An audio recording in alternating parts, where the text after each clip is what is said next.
Okay, good afternoon. My name is David. I'm continuing work on the Summit project, and it's a beautiful Sunday afternoon in Bangor. And actually, Ray Ralston came to Bangor to meet with me to talk about Master Sergeant Ryan Love. We have a tribute set up to him right here. Ray, thanks for meeting today. My pleasure. Yeah. My pleasure. So, Ray, you came from what town do you live in? Stockton Springs. Stockton Springs. So thanks for meeting with me today and bringing these items. Tell me what we're looking at right here. Just talk me through some of the pictures. Well, the fallen hero cardboard with the flags on it was from Mixon's down in Portland. Run for the Fallen. And my family, Ryan with my daughter Leslie and my special little granddaughter Liberty. Beautiful.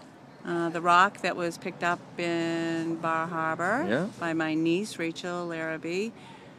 Looked at it and thought it was shaped like the state of Maine, and that's cool. The banner in the background was made by my nephew Alec when Ryan was a drill instructor, and the other picture is taken overseas somewhere, but I can't remember where.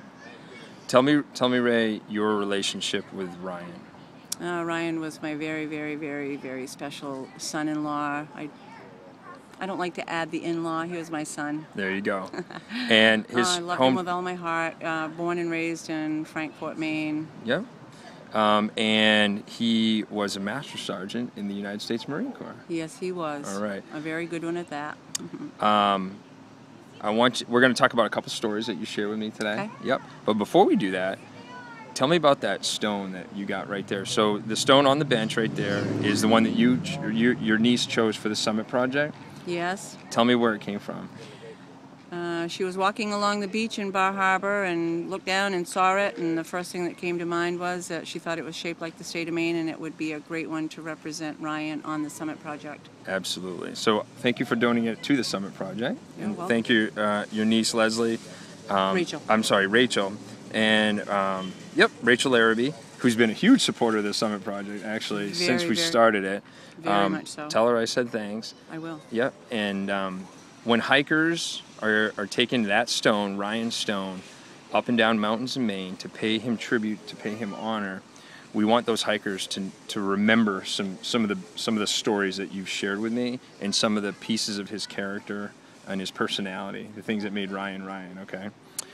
That's what makes this project come alive, and it is a living memorial to remember Ryan.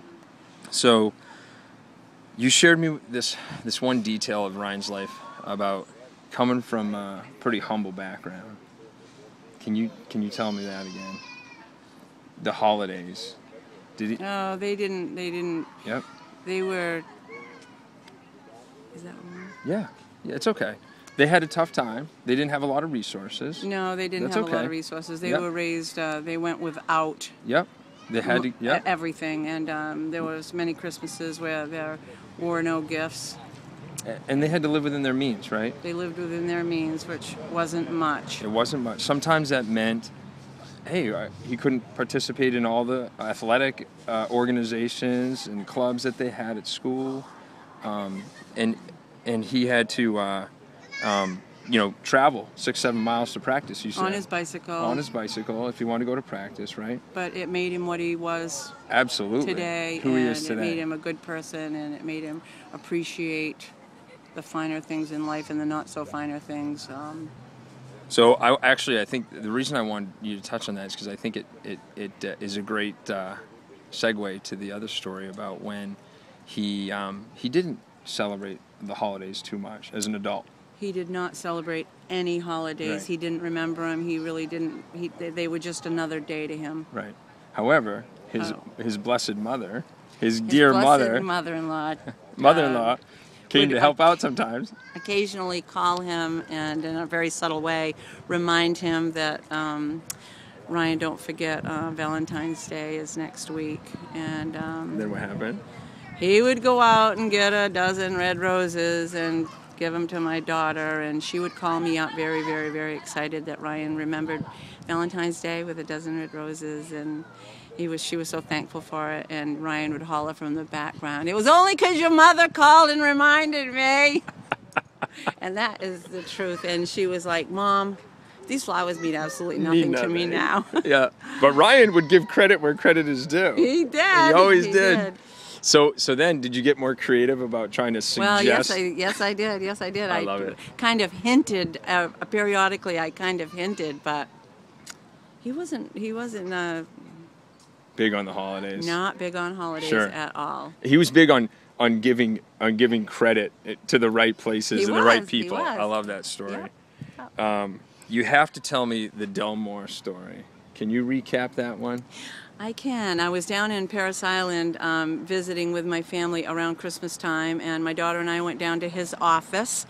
And he had a computer job at the time, and I don't really know what his job was, but I just happened to make the conversation of, "Hey, Ryan," I said, "one of the kids from Bucksport is down here right now, Delmore." And I said, "I wonder where he is." You know, Paris Island being big, spread out as it is. And he's like, "I can tell you exactly where he is." He looks it up on the computer. And he said he's in the building right next door. And I said, "Oh, that's too cool." Now, this is a kid from Bucksport, Maine. Yeah. Yeah.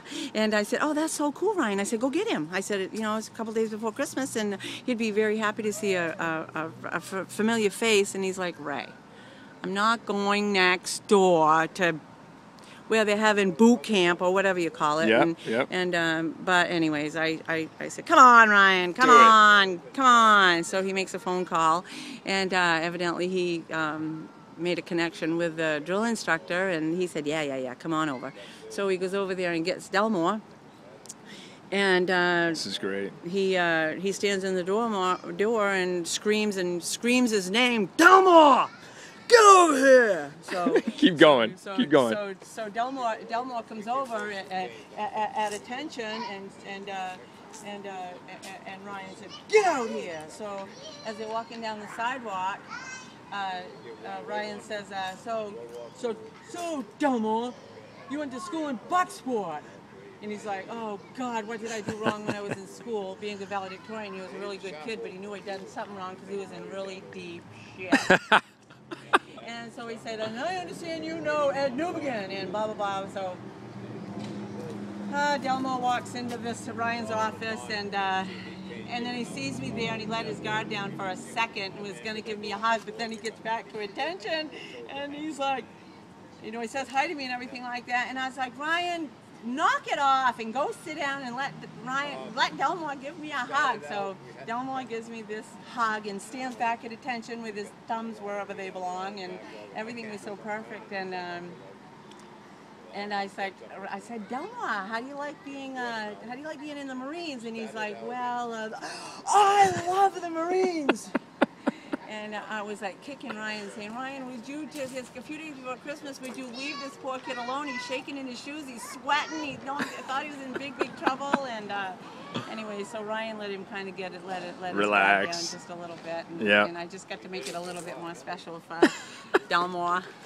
That made it more of the difference. Fun. It was just such a fun thing. Oh yeah. But to think that Ryan would kind of break character in his Marine Corps drill instructor role for his mom. And for another Mainer, you know? Yeah. To make that connection. You came all this way. You knew this guy. Yeah. And you wanted to give that man a hug in the middle of boot camp. Yeah. You got him going. That's a great story. Yeah. Thanks for recapping that. Yeah. You got to tell me about the gift cards. I love the gift card story. And what that means to you.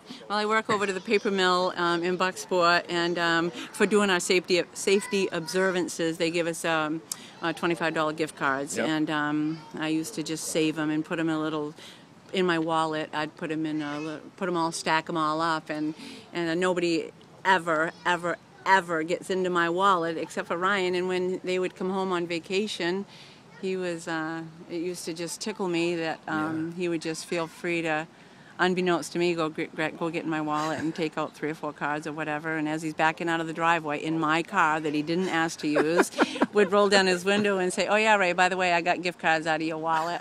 And it put the biggest smile on your face. It did put a big smile, and it always will. I'll carry that with me forever.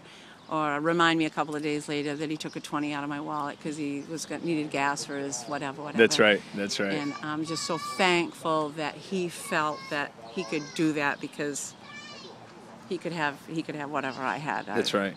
That's right. What was yours was his. Absolutely. You felt honored that he would help himself to the things that you would be willing to share in a heartbeat. Absolutely. No doubt. Absolutely. And then he would kind of tease you about it in the last second. Yeah. That's cool. I like that. Oh, yes. Can we do one more? Yeah. The motorcycle. On the yeah. very last. Yeah. Ryan buys a Harley. He buys a motorcycle months before he died. It was something he had always wanted. But Sure. I think he kind of got screwed on the deal a little bit because it never ran right. He had to tinker with it all the time. He'd drive it 4 or 5 miles down the road. It would break down. He would have to have Leslie come and get him. He tinkered on it the whole entire time that he had it. But he loved the motorcycle. And after he passed away and I went to California to be with my daughter, I told her, I said, if I can't have anything else, the one thing I want is the motorcycle. So I shipped it back to Maine, and I put it right in the fix-it shop, and I told the guy I didn't care what it cost, just to get it up and running because I was putting together Ryan's ride. And that was going to be the focal point of the ride, and I was going to be driving it the head of the pack. Of first bike. 117 motorcycles. Jeez. And anyways, we rode it around that night, the night before the ride, and the very next morning we took it over to the beginning of the parade and put it right up front where the Bangor Daily and a couple of other people were taking pictures of it. And in Searsport, right? In Searsport, and kickstands up at 10 o'clock, and about 5 minutes before that, when we went to fire everything up, Ryan's motorcycle wouldn't start. The focal point. It didn't start, and it wasn't going to start. You put money into it. You had this thing. I put several thousand into it. Yeah, it's supposed to go.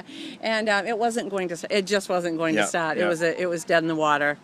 We all went without it. But I love how friends of yours and friends of the ride said, "Aren't you upset about this?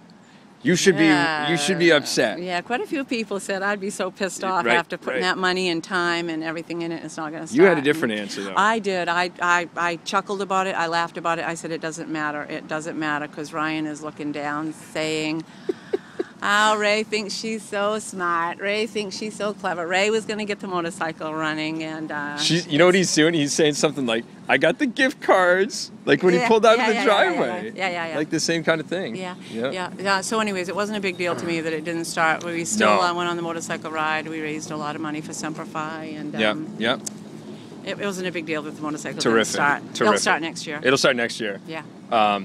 I think. We'll see what Ryan has to think about that. That's right. Yeah, I think he's in control. Yeah. That's terrific. Ray, you hit a home run with us. Thank you very much for coming out. Well, it's a pleasure to be here, and I'm so glad to meet you. Yeah, no, this is really, really good. Thanks for taking the time. And we're gonna hike that stone in honor of Ryan. I have a feeling some of the best bikers from Patriot are gonna want that, and it's going to be very, very special for them to learn about the stories and pay tribute to him up and down the mountain. So thanks for picking that out, and thanks to your niece too.